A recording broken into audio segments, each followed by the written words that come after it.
mavjud tashkilot xodimlari uchun 30% qo'zg'atish tashkilot xodimlari uchun ajratib beramiz. Avtokreditlarimiz mavjud. 25% boshlatilgan to'lov sharti bilan kredit haqida gapirdik-ku, uy-joy. O'sha shaharda olsa ham bo'ladimi? Ana shu haqida siz shaharda, ya'ni qurilgan uy-joy bo'yicha shaharda olasizmi?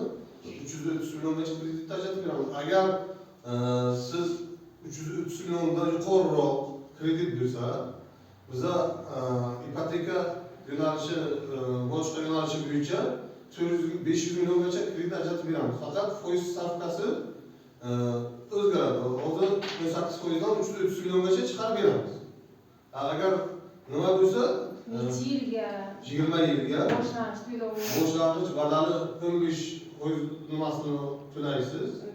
15%, qolganini kredit ajratib beramiz. Choradamiz chiqarish yo'llarini bo'yicha biron savolingiz bo'lsa gapiravering.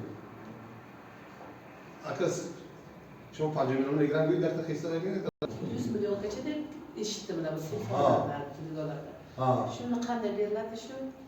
Ipoteka krediti uy nima qilinganmi yoki shu ipoteka boyagi ikkilamchi uy-joy ta'mirlash bo'yicha?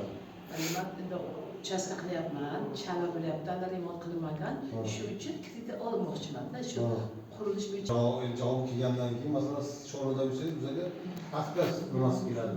Haqiqatdan ham qarzdor bo'lsa, qarzi bo'lsa, yo'q qarz ko'tarmasa, bizga keladi rayonga to'xtasa.